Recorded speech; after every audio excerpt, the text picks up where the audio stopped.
This is a really nice, sunny southern Alberta day. Hey, in our You said southern Alberta like 3 times.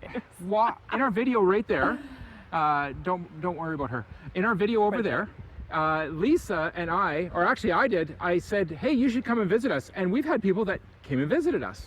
Thank you so much, you guys, for visiting. We love meeting people. People are everything to us. We like meeting people. Who did we meet? We met Dawn and Who did you meet when Linda. you were walking down the street? Dawn and Linda was one of them, right? Yes, Dawn and Linda met us when we were out at Kananaskis. That was so much fun to hang out with them and just have a little picnic lunch and watch the birds landing on our picnic table. And hey, yeah, that was visiting awesome. with them, it was fabulous. I'm so focused to make sure I remember everybody. It's awesome. We also met Mike and Sue. Okay, Mike and Sue literally just like popped into the office. We were on shift, we were working that day. They came into the office and said, we're here. No, you know what they said? What? They came in and I was busy yes. working on the phone. I was kind of like, just a second, I'm on the phone, blah, blah, blah, blah, blah. And they came in and said. And then she says, we're grabbing life by the tail. And I'm like, what? That's awesome. It's like our code word. So That's if you right. meet us, just say, hey guys, we're grabbing life by the tail. And then we'll know who you are. Who else did we meet? Then we had a meetup with Doug and Sharon. So we had planned this ahead of time. So we had emailed back and forth and they were in the area. Actually, they drove out of their way by quite a distance to come and visit us. So thanks so much, Doug and Sharon, for visiting us. It was fantastic. We went out for lunch with them. We sat on lawn chairs and chatted a whole bunch about RV life. And they have an amazing renovation going. Yeah, they do. They purchased a RV in Eugene, Oregon and brought it back home. And they've spent the last, I don't know, 2 years working on it? Yeah, I think 2 years. Yeah, it's crazy. It's going to be beautiful. He had to completely gut the whole thing. Doug, you are like the man for working so hard on that thing. It's going to be such an awesome reward when it's done. Keep it going. Keep rolling that camera. We want to see it. Yeah, for sure. Then we met Jim and Beth. That's right. We love Jim's comments on our YouTube channel. If you guys ever are following through the comments and you see a guy named Jim Deuce, he's hilarious. So it was really exciting for us to meet with him and say, hey, this guy's awesome. So much fun, so much life experience that we could learn from these guys. And then we met some YouTubers. Yeah, we did. We did. We met YouTubers. They actually have their own YouTube channel. We met Christian and Tracy from Tumbleweed RV Life. We actually did an interview with them. And here it is. Hey guys! Hey, how's it going? Hey, look who's here! Hey, finally, how are you? Doing well. Oh, this is great. Hey. Nice to see you. Wow. Hey, can we share coffee with you? Awesome. Absolutely. Oh, this is so awesome. good to meet you. Hey, I brought mine. Cheers. Hey. Yeah, I like it. How long have Woo. we've been talking about this? Oh, this is awesome. good. Yeah, we've been planning this for a couple weeks. Yeah. As you say, plans always change. Sometimes we're shifting around. We were trying to get here 3 weeks ago. I know. It's And Yeah. things just got yeah. And you said you had to go the other direction, exactly. Yeah. but I'm glad you made it. Let's chat about RV life. Let's do that. Let's do Okay. that. This is Kent and Lisa with Living Light RV. This is Tracy and Christian with Tumbleweed RV Life. Woohoo! Awesome. I love it. This is great. Yeah, I think both of us had questions about the lifestyle. Yeah. And we're both into it. You guys are almost a year into it now? Yes, almost a year, getting to September where it'll be an official year. Yeah. I know that you guys, I saw you with the papers of your Ford F450. That was 6 months ago. That must have been a life changer for you. That was the first step. That was the, commitment. Exactly. Let's buy the truck. And so You bought the farm. we bought the farm. the farm. They say buy the RV first and then match it to the truck, but we just got the biggest truck because we knew what we were going to tow or haul was going to be heavy. I walked inside that yesterday. That is an awesome machine. It is gorgeous. It's way more spacious in there than I would have thought. And Yeah. it's hard to picture on No. video. Oh, It is. Because Yeah. the video makes everything look smaller. Yeah. We have it down to a routine now. We try not to travel more than 300-400 kilometers a day. Yeah. 400 would be a long day. Yes. Because we stop everywhere, Yes. and we just love that we're not pushing through. It's truly about the journey. Yes. There is no destination. Well, there's an ultimate destination, but every day there isn't. We never know where we're going to stop at night. Is every day the destination, really? Yeah, Sometimes. I think it's just the day. It is, Like, it's just enjoy you get to life live. as Enjoy you the go, day, right? yes. See, Lisa and I had an incident back 25 years ago, and we realized, you know what? If you're living for Friday, you're giving away too much of your life. Oh, yeah. Absolutely. Yeah, well, that's what happened. That's why we Yeah. did it. We pulled the pin and said, let's do it. Every day Because is the journey. You're right. Every day. Wow. So if you could tell something to yourself from 2 years before these plans all developed, what would you say? There are options? Like, what would you say to yourself? Keep going. Yeah. Keep going. You know, that dream is still alive. Just it's not in, it's in the future. Yeah. But just keep going and keep driving for it. Yeah. 'Cause it's gonna happen. That's good. That's good advice. The big thing is don't settle. If you feel like you're settling, you're not happy, you're feeling ill, you're just not feeling right. If it's not feeling right, then change it. And how you change it for us was develop it. You know, I don't want to sound cliche, but you got to develop the dream. Yeah. And don't worry about how you're going to get there. Exactly. Just see yourself doing. Just figure out what your passion is and do it. Yeah. You know, how many times have we heard life is too short, you shouldn't be settling, Exactly. you know, do what you need to do now. Well, what about you two? What would you say to yourself 2 years ago? Oh, that's a good question. I know what I would say. Yeah, you go is- ahead then. You mentioned a word called faith. Yes. We have gone to where we have to do something and the plans weren't all in the place and there was still a big piece of the puzzle that wasn't in place and we still some way had faith and it actually worked out. Right. Like we had some tense moments where, oh my goodness, if that puzzle doesn't show up, it's over. And it showed up. And we're like, how did that even happen? And you know what? That builds your faith to know that next time we can still just trust that that things are in place and that it's good. Yeah. I think if I were to speak to myself 2 years ago, I would just say it is totally worth everything, every sacrifice, every painful moment that you have to go through to, get rid of your things that you really like your things, or saying goodbye to friends and family, or selling a motorcycle, whatever it is. Oh yeah, that was painful, but it's worth it. And I think if I could have encouraged myself 2 years ago, I would have said, Lisa, keep doing whatever it takes because you will not regret it. It's definitely. Because that's where, for us, That's how it started that's for how us. it started. Yeah. And just for the grandbabies, it's for the family because we are going to be traveling. I just want them to know what we're doing and we're enjoying our life. And they can too, right now they've got the little people. It's interesting because we hear all the time that the grandkids, when our video comes out, the grandkids go, Nana, Papa, on the TV. that. Yeah, That's That's cool. So it's like we're there. I know one question that a lot of people have is about insurance and extra costs for insuring an RV or a truck, or in the States versus in Canada. So what would you guys what have you found in that?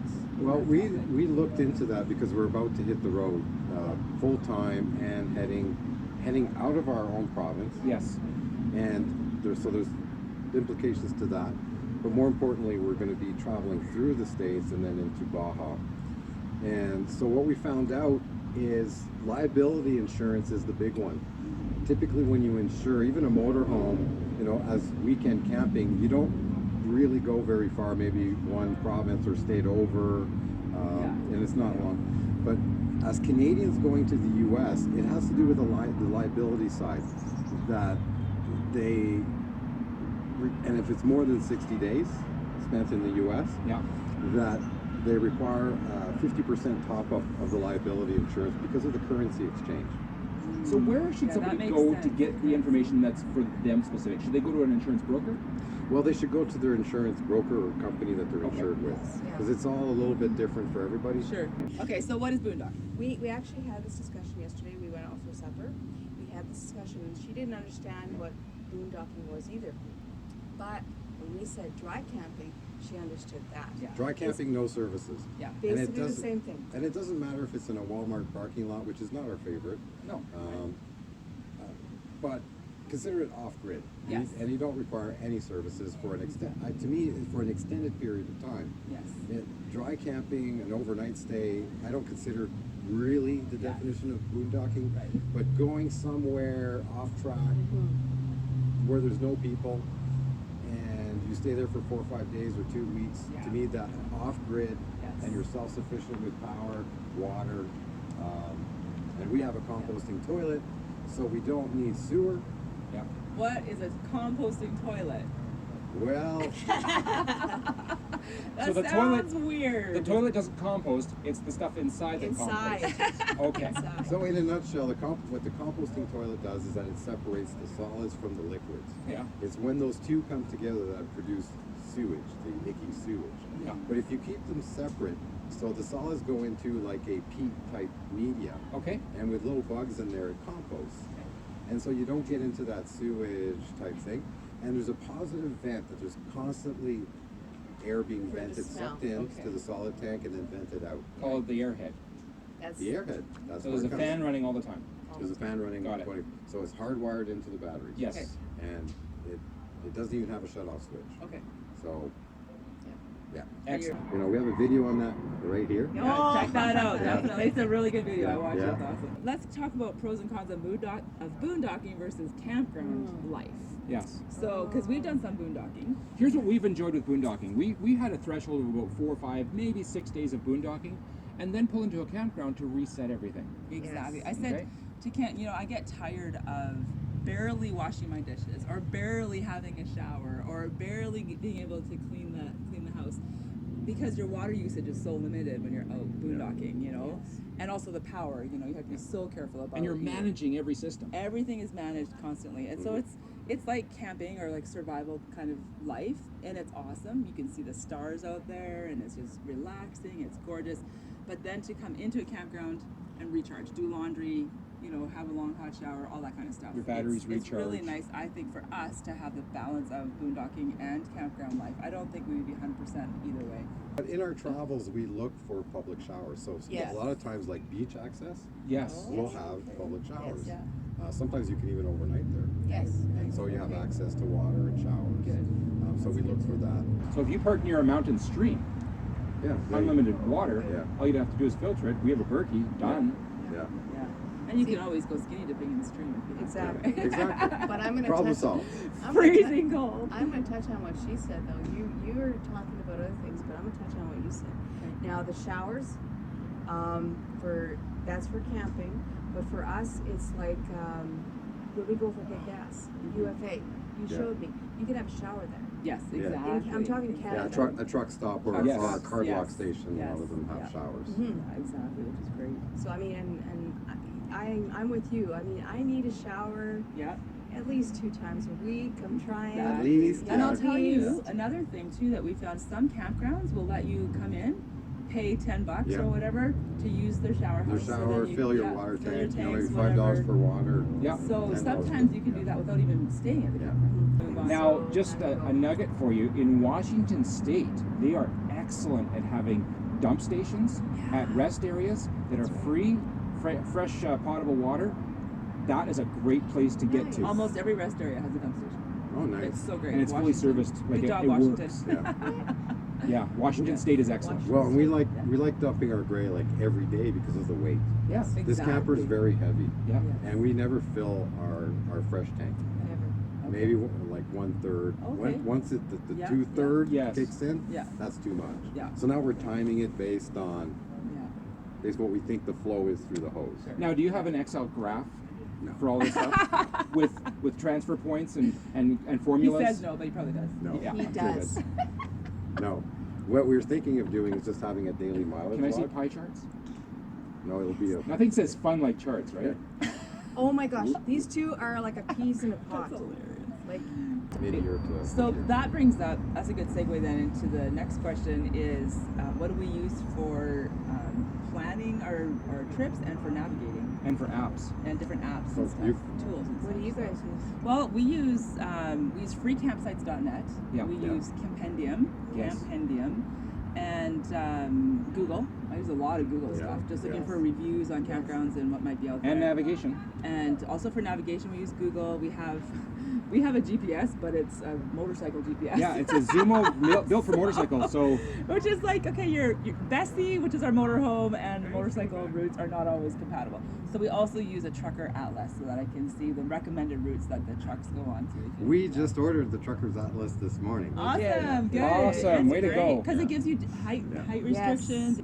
We're about 13 and a half feet. Yeah. Yeah. So, but we base it on 14 feet. Yeah. You know when you go under bridges or into tunnels and you see the scrape marks? Yes. And you're like, ooh. What happened? Yeah, I know what happened. So what do you guys use for planning and navigating? We use road trippers Okay. as the initial, like for the big trip. So, and all we put in is the departure and destination, and it does the straight line, the fastest route. Then there are bands of things of interest that you may Yes. want to do. So you can turn on and off these filters. So it could be campgrounds, recreational areas, points of interest, cultural. Yeah. Yes. And so we typically just do infinite Yeah. off the route. Yes. Yeah. And then we And then just basically we choose. meander. We go back and forth along that route. Yeah. And then that's the primary. We have no set plans as to the timing, how long it'll take, and everything is subject to change.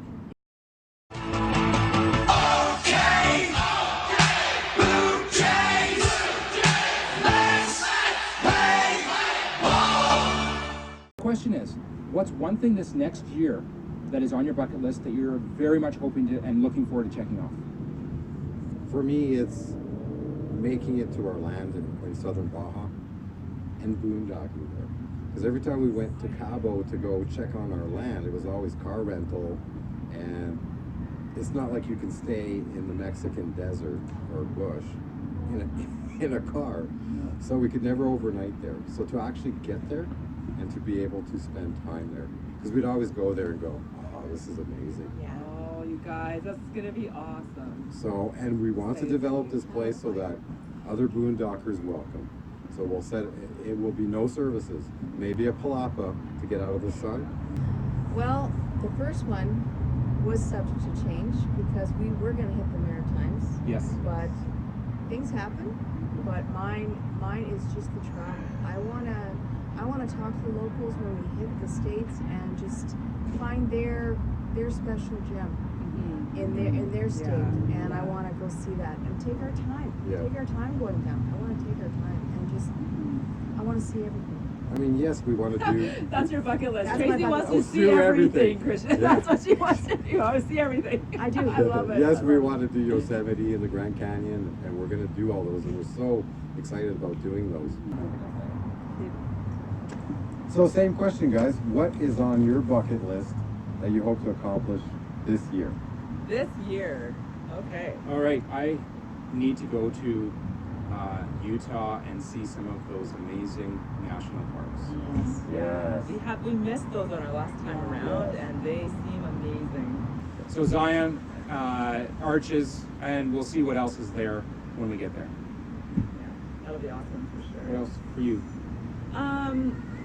I was reviewing some of our videos from last year, and we loved the coast, the Oregon coast. And so I think I just really want to spend a lot of time hanging out. Like, again, the slower travel, spending more time at one spot, you know, a couple weeks at a time. I think that would be, that's maybe not like a bucket list item, but it's definitely something that I It's a want to life- accomplish. Yeah. Accomplish this year. Like Pacific City was hard because there was no cell service. Exactly. So that's- yes, that's yeah. always- So now So with a that booster, yeah. So Yeah, we're change it. planning on winning a booster, or just getting a cell booster. Yeah.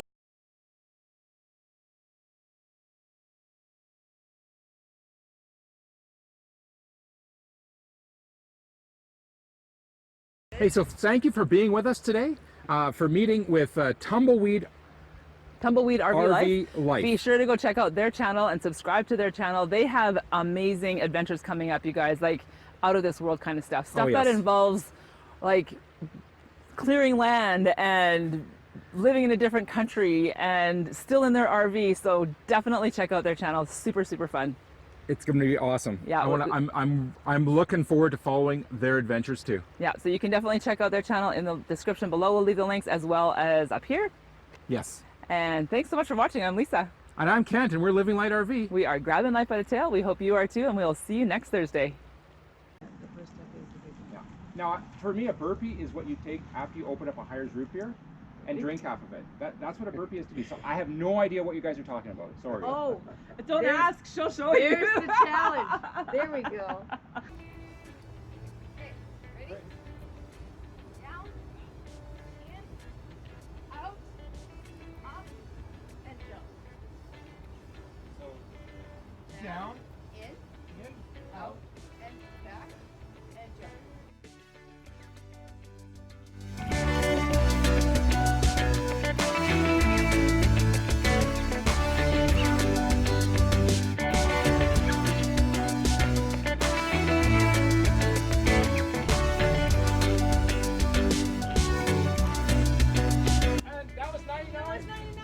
Okay, you do them too.